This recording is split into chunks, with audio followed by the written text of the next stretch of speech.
What's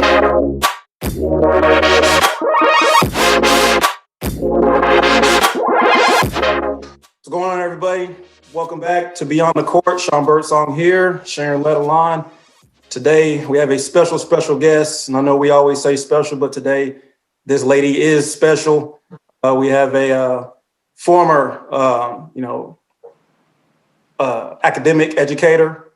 So many words to me, special words to me, but, college graduate, 30 years education, also been around sports, the NBA for a long time. I have the pleasure to, give to you all my mother, Candace Birdsong. What's going on, Ma? How you doing? Hello, son. I am honored to be here with you today. You and Sharon, like I told her, I'm happy to put a face with her name after all this time. So happy to be here. All right, that's good. So, we always start out with, with these times that we're in, with COVID and social issues and everything going on.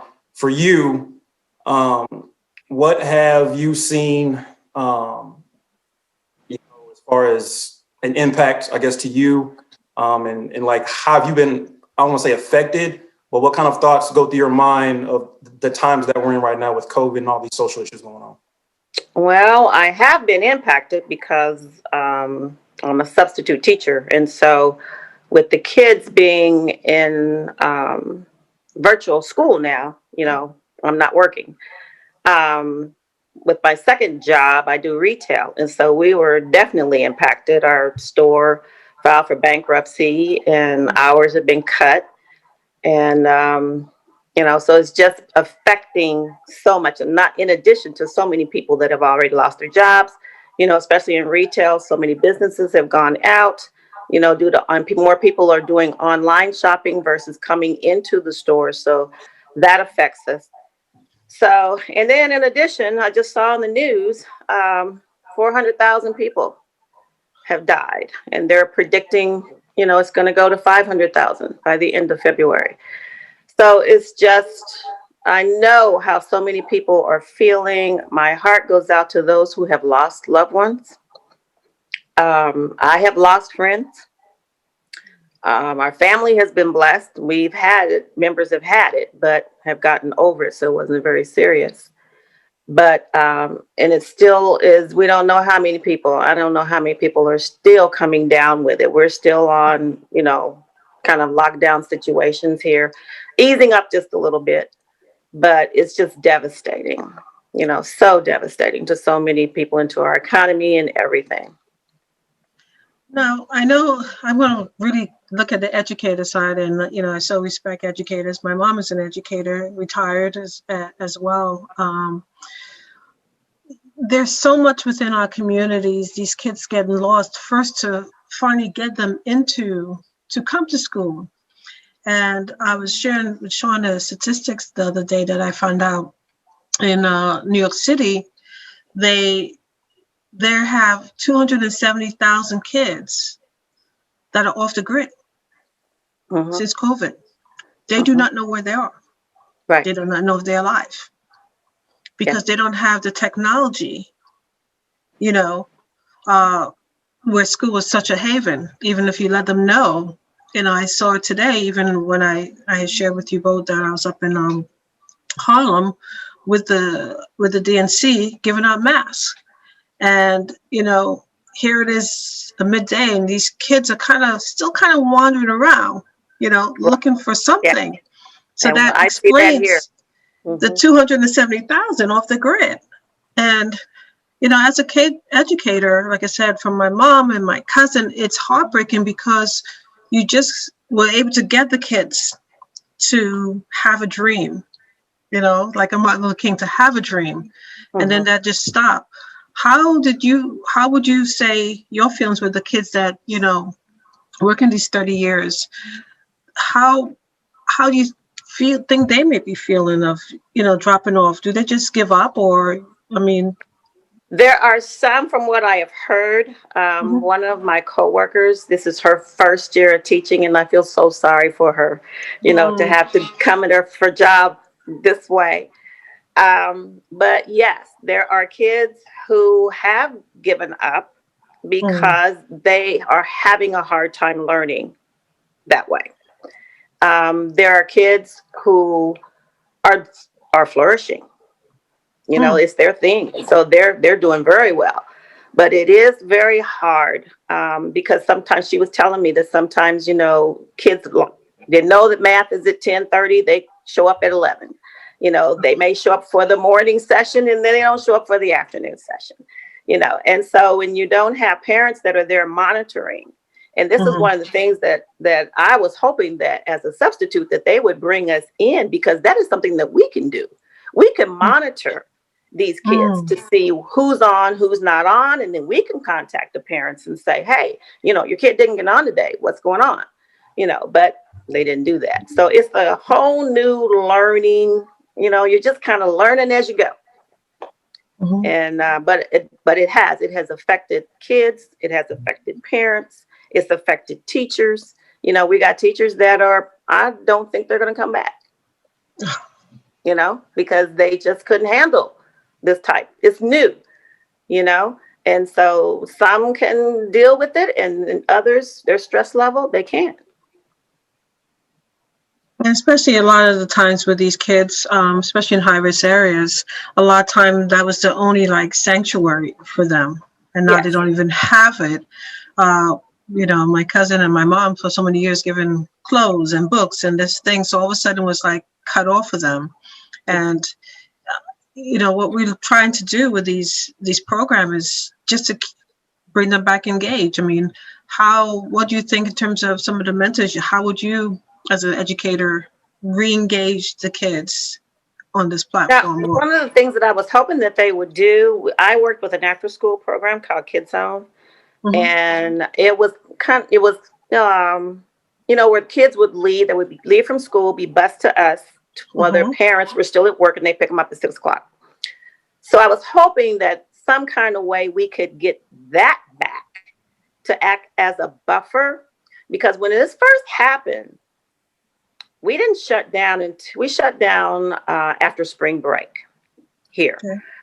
And so people were kind of up in arms and saying, you know, the kids are going to learn, they're going to not going to know, they're losing learning, blah, blah, blah. Well, my perspective was, well, wait a minute, you know, they've learned mostly everything that they're going to learn because they took their state tests and everything before spring break. So really from after spring break on down, you're just kind of trying to get through the rest of the year, you know? So I wasn't worried about those kids from last year. I'm worried about the ones this year because we started in August and it's just been virtual. Like you said, you got kids off the grid, you got kids that come on sometimes, kids that don't come on sometimes. I've heard of kids that just aren't going to school anymore at all. They're just going to go out. They're going out and getting jobs, whatever jobs that they can get. So yeah, I don't know the answer, you know, because like I said, we're kind of learning as we go, you know, and then with COVID and the safety and how many kids you can have for this and spacing and, you know, it's just, I don't know. Hopefully somebody's sitting back and trying to figure it all out. And then come August, we can start over. Right. Now, we're going to get into a lot more about the kids and your experience in a little bit. I wanted to ask you today, as we celebrate, you know, legendary figure, a true leader in our nation, you know, Dr. Martin Luther King Jr. You were around during that time. You know, you've told me a few things, but I've never asked, what was it like to basically, I don't want to say grow up, but watch a leader at that time really bring together a nation and have certain things pass, and just, you know, like your experience watching, you know, Dr. Martin Luther King Jr. One of the things was, you know, my parents, they were very involved in the civil rights movement. So we were a part of CORE, and we would go around, my sisters and brothers and we would go around and we would pass out flyers. And the thing that's different now, you know, the church was where we had the meeting. So we kind of followed that model that Dr. King did, where, you know, anytime they were getting ready to do anything, everybody would go to the church and they would meet. And that's kind of what we did. And so we would go out and we would pass out flyers about things and to educate the community as to what was going on. We would see things on TV. There was one incident that I do remember. We did picket. We had a Woolworths here in Kansas City, and we picketed the Woolworths. And my dad was a policeman at the time. And we were marching, and another policeman had seen us picketing. And he went back to the station, and he called my dad Pat. He said, Pat, your wife and your kids are out there marching up and down Minnesota Avenue. And my dad, I don't know what he expected my dad to say, but my dad simply said, yeah, you better not F with them either. So yeah, I mean, that's how it was, Right. But yeah, so we grew up, even though there was segregation in Kansas City. We experienced a little bit of it, but not to the extent as in the South. But, we were part of the movement. I remember going to Freedom School one day. And this was when I was in elementary school. And no Black kids were going to school this one particular day. And we all went to the church.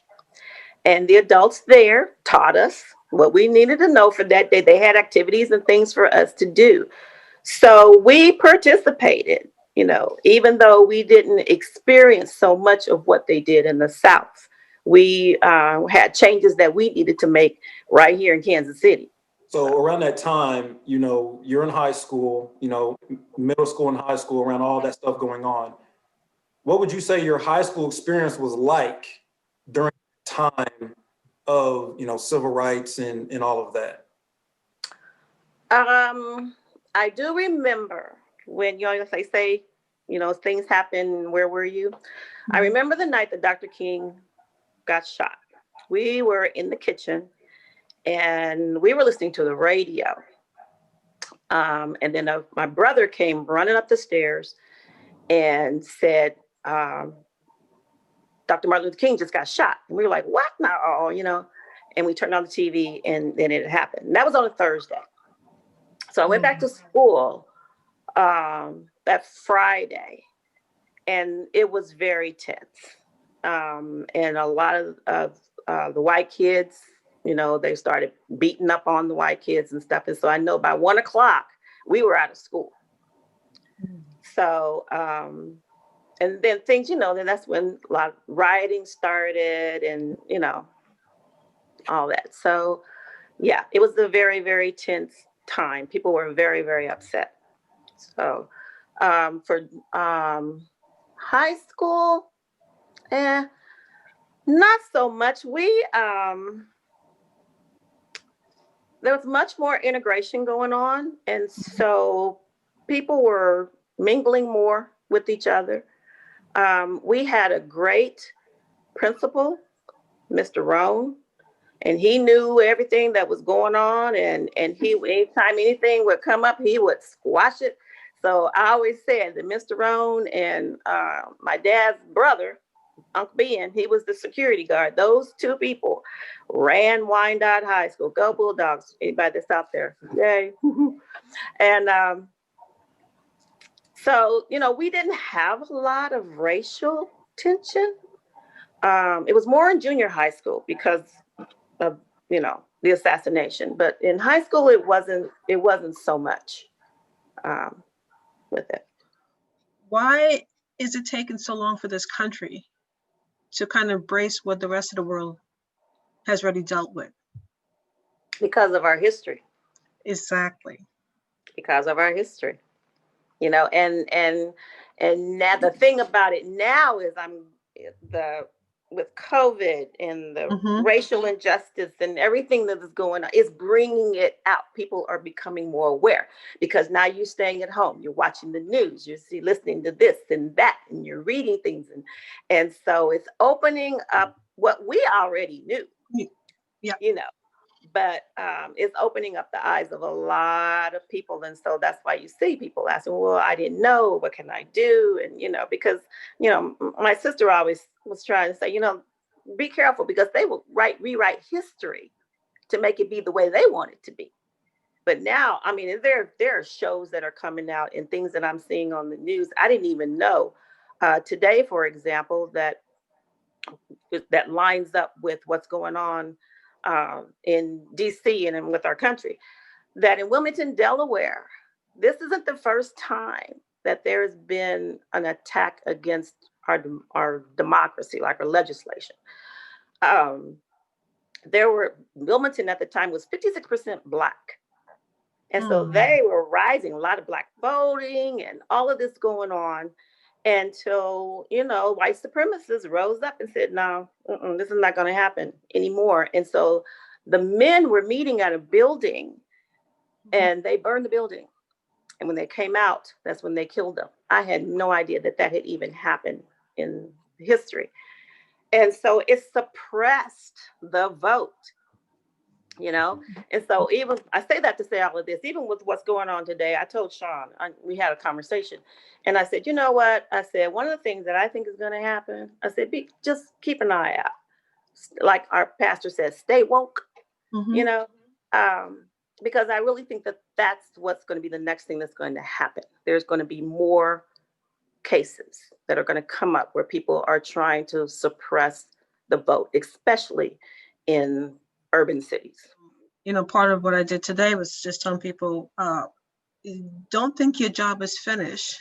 The job has just begun.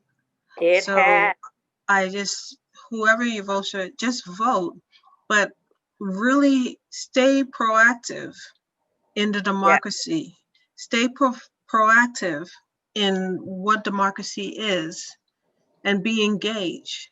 I'm not saying to go necessarily be engaged about a political party. Why don't you be engaged in the process of democracy and make change on the grassroots level?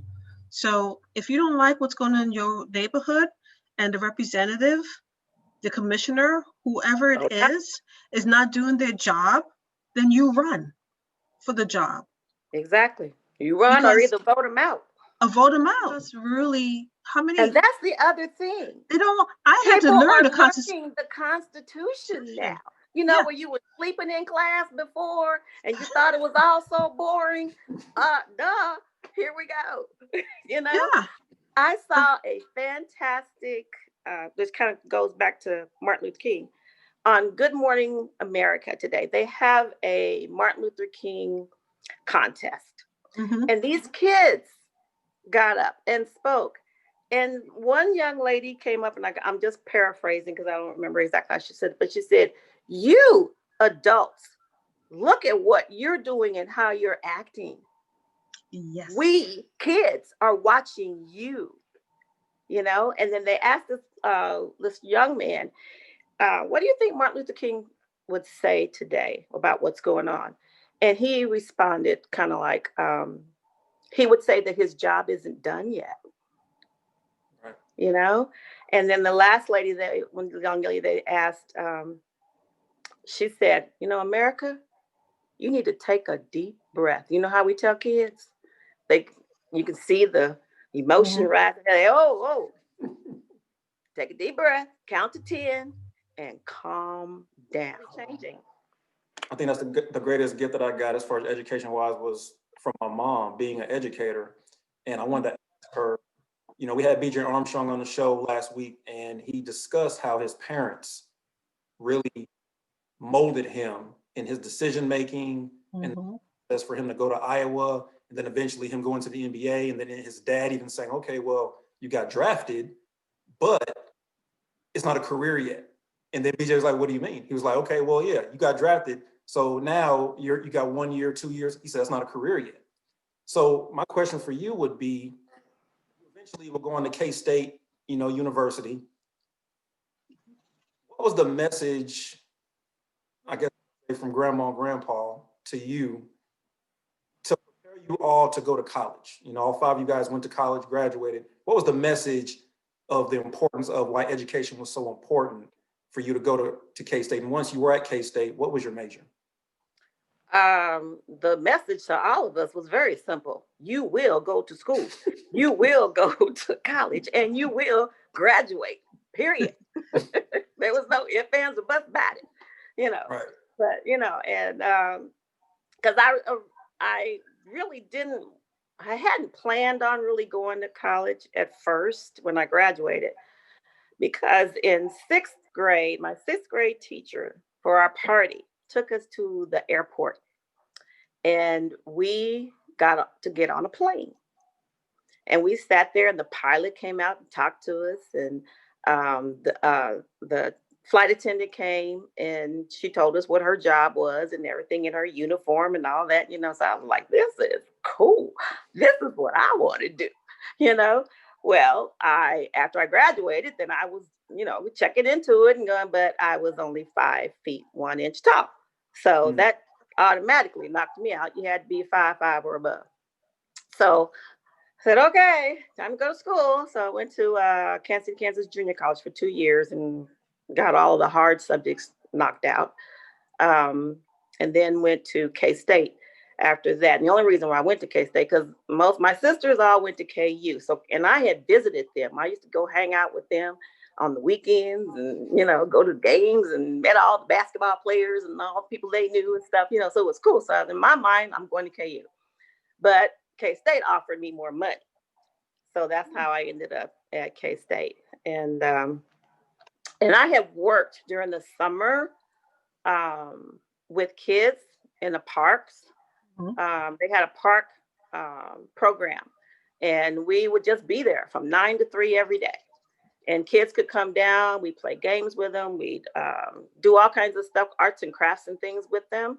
And so I'd already started working with kids. So I said, I think I'll just go on and go into education. And so that's what I did. We did BJ Armstrong the other day, that his parents were phenomenal, like you are as well, is that he said his dad always told him, and I'm just going to use that line for the youth I'm trying to empower. He says his dad told him, find out who you are before society tells you who you are. You need to know who you are before they tell you who. And I was like, that's powerful. Right. Okay. Yeah. So on that's what made him continue on the track. And when he walked across that stage, because his grandmother didn't graduate from college, or I think she just finished elementary school. His mom finished high school, his dad, and he was an only child. And he says, when I walked across that stage in Iowa to get my degree, I was walking for my whole family and for the ones coming up, because that was the next level, because he always had a sound foundation that he learned who he is as a person. So no one can tell him who he is. That and means to this day, I pledged Delta Sigma Theta. And this weekend was our chapter anniversary and my line anniversary. So we got to talk to sorors from all over the country. And it was amazing. And there was a soror that actually said she graduated in the 80s, that she was the first in her family still to go to college. You wouldn't think that it would still be happening now, but it is, even with kids today, that they will be the first in their family to graduate from high school even, and to go to college. So, yeah. I still think, some kids may not want to be in college, but, that's why I think you need to have trade schools and alternative methods of higher education. What Sean was asking in high school, we had that in high school. We had that in junior high school, and we had that in high school. They offered those classes. They don't offer those anymore. I think they're slowly coming back, but you had home economics. You had how to fix a car. I forgot what it was called, and some other courses that weren't, and those were primarily for kids. I mean, it's for everybody, but those kids who really weren't interested in going to college, they knew how to do something with their hands. They had a trade that they could do.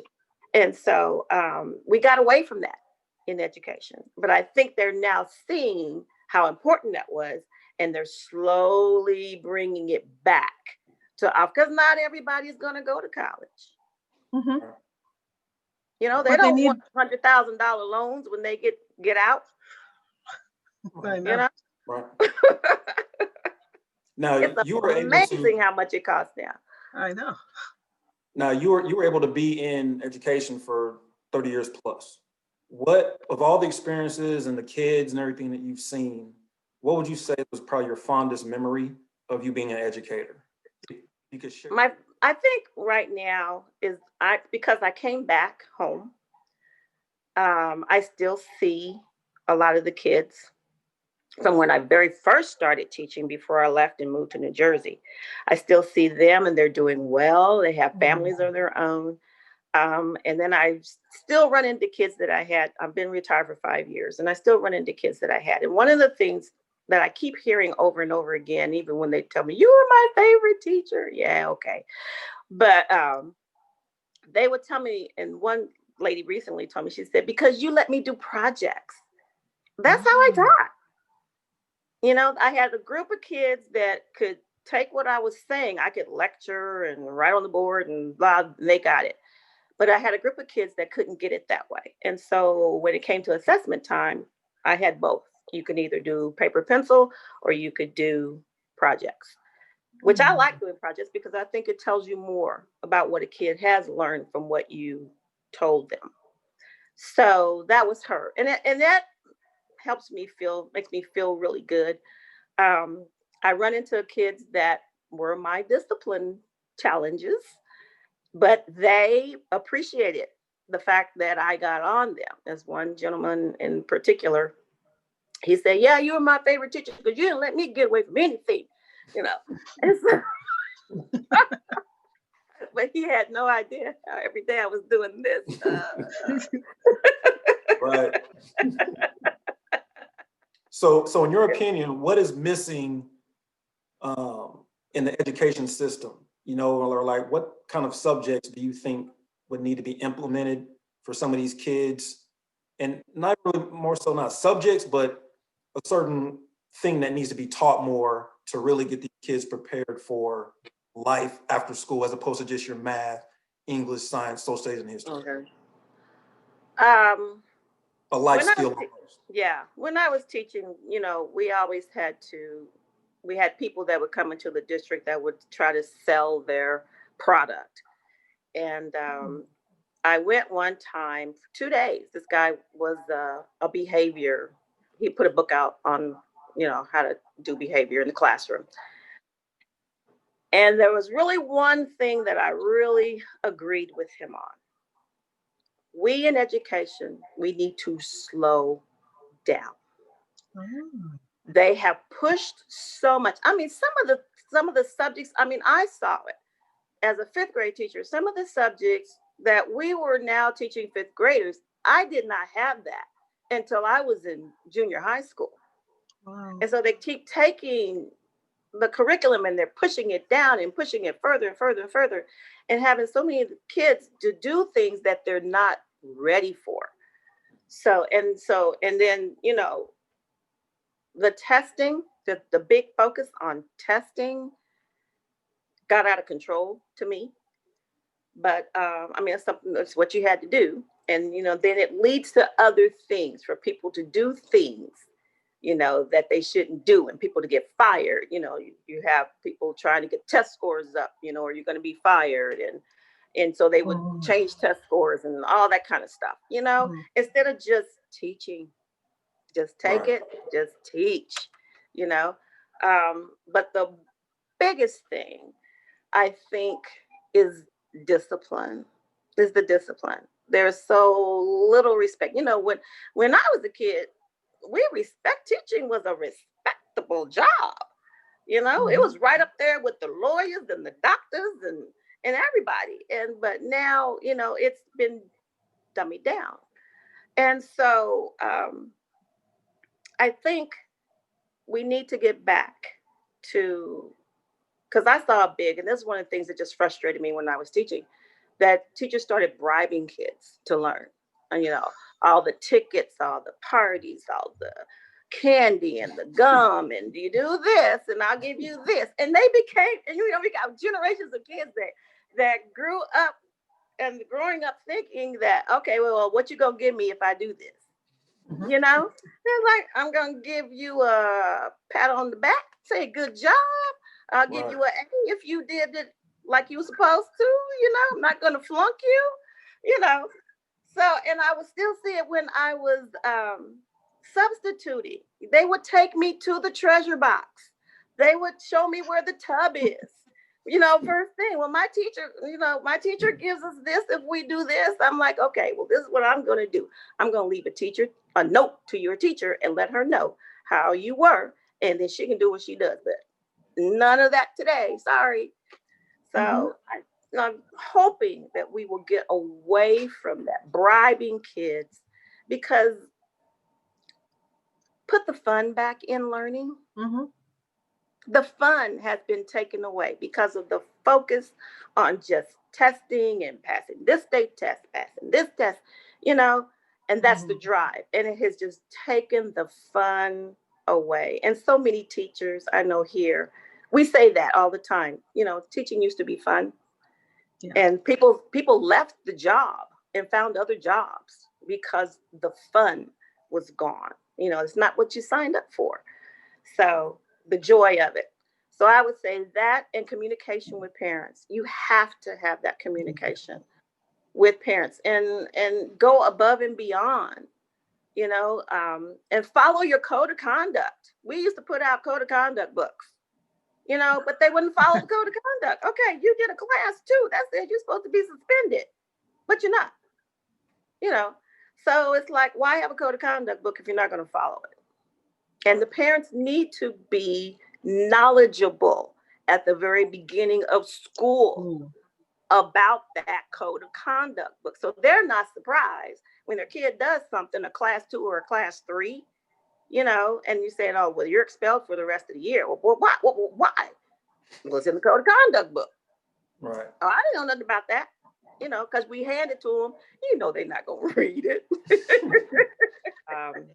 But the way kids now, there's so much that they can get away with, versus what we were able to get away with. And I think that has caused a lot of the difference in the way that even how they look at school. Because, a lot of kids, they don't even want to go to school.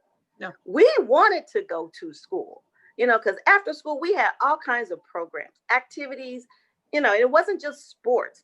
The languages, Spanish club, German club, French club. You had the yearbook, you had book cooking clubs, club. you had cooking club. Yes, we had all of this to do. And so we wanted to go to school, but now, as far as high schools, I don't know how much of that is still going on, but I know there was a decline in it. And because I picked up my yearbook and looked at it, and I was like, page after page after page, this club. And I was like, wait a minute. I started thinking, I said, were these teachers required to do this? Was this an expectation of them to do it? Or did they just do it because they wanted to do it? So I don't know. I don't know how it was with us. But yeah, they need to bring all of that stuff we used to do, bring it back. You mentioned earlier, you came back from New Jersey. While you were in New Jersey, obviously, you're married to Dad, former NBA player Candace Birdsong. Now, what was that transition like? You being in education, and then you marry him, freshman basketball player. Did you continue to be involved in education, or what was really, I don't want to say your role, but like, what was that kind of experience like going from to New Jersey during that time? Okay. Yeah. I taught here for 2 years and then got married, and we left and went to New Jersey. I had heard about the New York schools, and I was just like, no way. Oh, so even when Dad had signed a contract, no. So even when Dad signed a contract, you still were thinking about going to teach. Yes. Okay. However, back in the 80s, it was difficult because I ended up substituting because it was difficult to get into a teaching job. I mean, I went for one. I filled out the application. There were 400 people that had filled out that application for that one job. I was like, okay. So, I just kind of put it on the back burner, but then I eventually ended up substituting when I was there. So I wanted to stay involved. And the beautiful thing about New Jersey, man, they gave me a lifetime license, But when I came back here to Kansas, they took a year away from me. So it's just like, what? I don't understand that. But but the hardest thing, and this was not only with me, but with other wives that were on the team, was leaving family. Because one of my best friends, Deborah Cook, they came from LA.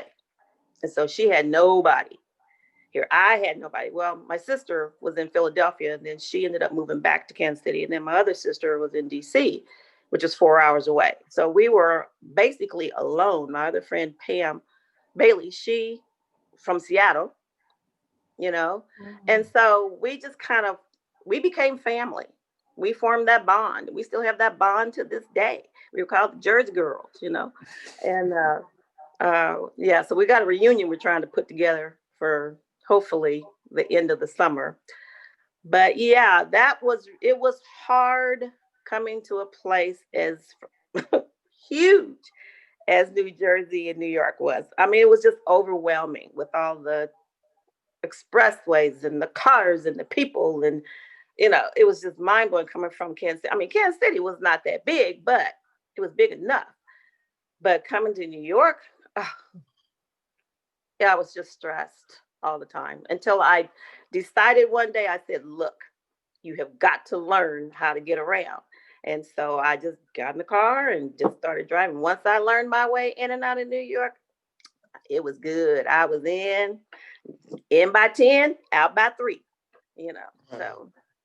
Now, during that time, what players, were you a fan of the NBA? Did you like to watch basketball, or can you talk about what kind of players you probably liked to watch or anything like that back during that time?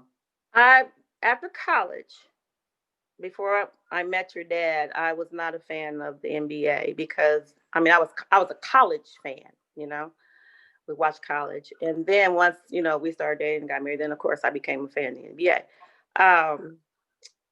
We became close with a lot of the guys, not only from Kansas City, but in New Jersey also. And then I had a couple of friends that were on the New York Knicks team also. Before you went to New Jersey? Yeah, I got into it. I mean, you learned and got into it and started watching it. Even after when I came back here, but then I noticed the game changing, What way? and the defense kind of backing off. The 3-point shot, everybody wants to hit a 3, it's like, what's happened to the game here? I mean, and they would get serious like in the fourth quarter, because of course, you wanted to win. But I just noticed the game changing, and then, the superstars, rising up, and even to today, I watched Hardiman, I think that's his name. James Harden. Yeah, Harden. They had a clip on, they played, I guess, yesterday or something. And he came down, he was on the end, he got the rebound, came down, and the guys literally on the other team just moved away from him. I'm like, what happened to taking a charge? Where's the defense? Right.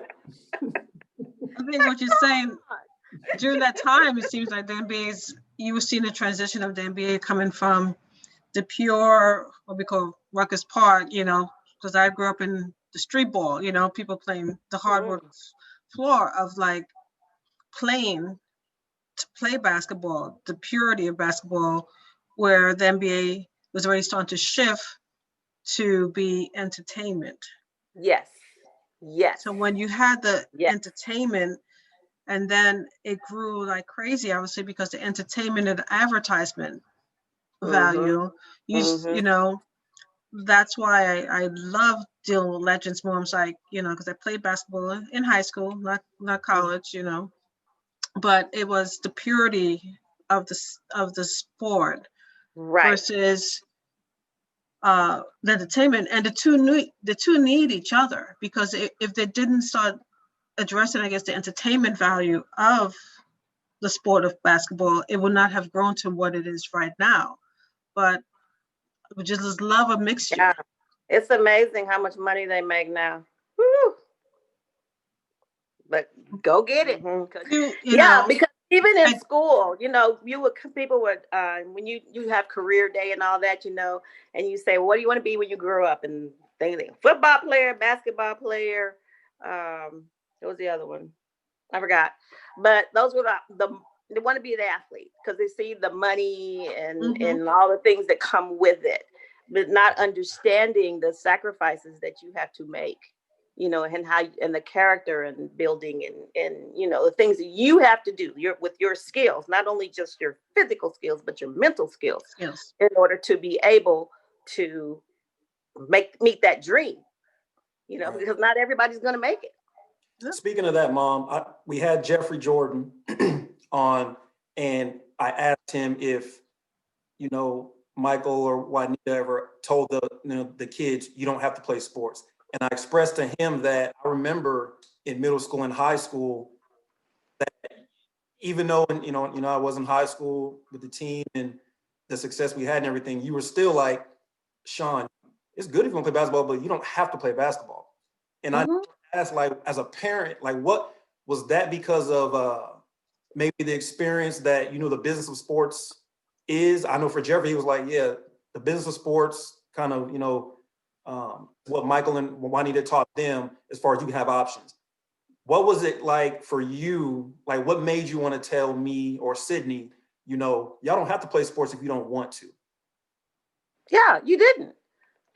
Because I knew the things that you were going to be going through and that possibly you might not make it, because again, there were so many people that you had to compete against. You had to bring to the game something that nobody else could do, something that they would say, whoa, you know? And if you were just the average player, you're doing out there what everybody, or any other guard could do, or any other forward or whatever could do, you might not get picked up or looked at. Right. So, and then at that time too, the business was growing. It's like Sharon was saying, it was becoming an entertainment type thing. And so there were other avenues that you could go into. You could go into the front office. You could be a scout. You could be, a general manager. You didn't have to just play the sport. But if that was your passion and you needed to be around it, look at what the other options are within that field and plug yourself in there. Need a degree. You want to work for the NBA? And you have to make sure that you tell them too, because I would tell my kids all the time, hey, you know what? When I graduated, that's all I needed was a high school education. I could get a good job. You can't anymore. You have to basically pretty much now have a master's degree in order to make the kind of money to start off anyway, that you want to make. So no longer are the good paying jobs at that high school level. Right. Now, the message for the kids, for you, all the experience that you've had, what is one message that you would really want to stress and push to them, a tool to be successful? Not really school. If it is school, that's fine. But what's something that, with your experience, that you've seen that kids really need to know about how to become successful in life? Number one, you have to be respectful to people. You have to treat people right. Treat people the way that you want to be treated. Yeah. That's the golden rule, and I would preach that to my kids all of the time, and at the same time, you got to improve on your skills, whatever it is. Be the best. Martin Luther King, that's one of the things Martin Luther King used to say, Be the best you can be. If you were the street sweeper, I think that's what he said. If you were be the best street sweeper that there is. Tongue tied, you know. But yeah, but I would stress that to them. There are things that you have to learn with people. Learn how to be a team player. Because right before I retired, that was one of the big things that businesses had relayed to education. We need people on our jobs who know how to work with other people. Yeah. And so that's why I would stress projects and, make them team up with somebody to do something. And even though they say, first thing out of their mouth, I can't work with someone, so we don't get, I'm like, time out. For this right here, you have to work with that person. You have to learn how to get along for this amount of time to get the job done. This is a life skill you need to learn. Because I was always say, what if I said Miss Cooper told me to go work with so-and-so, and I said, Miss Cooper, I don't want to go. I can't work with that person. You get fired. Yes. So, you have to learn how to tolerate people, how to work with people, be respectful, learn perseverance and effort. Always do your best, but push through it, because you're going to hit obstacles. Things are not going to work out all the time, So you got to say, okay, back up. Let me look at this again and keep pushing towards it. So that's it's like what you all teach in basketball. You got to listen. You got to learn how to follow instructions. So those are the things that, and just keep dreaming, pursue your dream. Just keep going at it. If it's in here, because sometimes dreams are going to change. You're going to, at middle school, you want to do this. They don't change. High school, you want to do this. You get to college, you want to do this.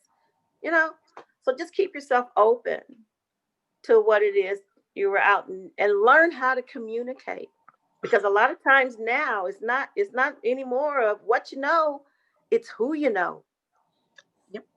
To get in, So, learn how to communicate with people and socialize.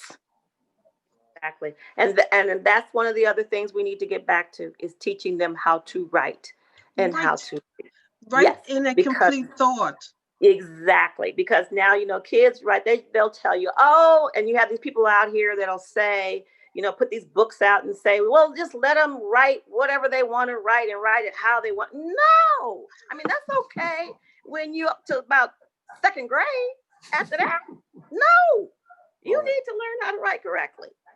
And that was one of my worst subjects was English. We had to diagram sentences. I hated diagramming sentences, but hey, something you have to do. But you're right. And one of my sorors, we were talking about, the phones and Facebook and all that. And she had a great line. She said, fast on Facebook and look at another book. To you, what does being an American baller mean to you? To me, it ties, just what I said, ties hand in hand with what you all are doing, and what we do in education is teaching kids how to be successful, being honest with them on the things, but their dream may not happen. So have another option, don't just have tunnel vision, and at the same time, develop your skills, learn how to listen, learn how to follow instructions, be respectful, the things that I just finished talking about, because all of those are life skills that you need to have in having a relationship with anybody. Yeah. So yeah, you guys are doing a fantastic job. I just want to let you know that I'm so proud of you, son. I appreciate you. We love doing this because, like I said, this is the new reality, the new norm. And if we can touch people, I would say we bring them in with a sport, and they want to teach them life lessons. And it has worked. This is not something that has never worked. When people do it all the time, And so kids have developed and they have they've gone on and they've done well in the classroom, because it goes from, oh, they're checking on me this week, I better do something, to I want to do it now. This is what I need to do it. This is where I want to go. This is going to get me there to where I want to be. So I'm going to suck it up and get it done. Absolutely. All right. Well, we appreciate you, Mom. I mean, I can't thank you enough, not even just for today, but life. Like I said, you're the reason why, we're on this platform. I had somebody to look up to education wise, kept me on the right path, me and Sydney. So, I just want to say thank you. And I appreciate everything that you've done, in the community and school and for us. So thank you again. You're welcome. And one other thing I want to let kids know, you can always go back to school. I told you all that. Absolutely. Education is something that, I had to go back to school 5 years ago to renew my license, So you can always go back to school. If you hit a pause, okay, you hit a pause. Don't think that that's the end. You can always go back. So. And folks, that's a wrap with American Ballers Beyond the Court. So looking forward to next time. And you're always welcome to come back and give us some more points of views. Okay, thanks. All right, thanks, Mom. Bye. Bye.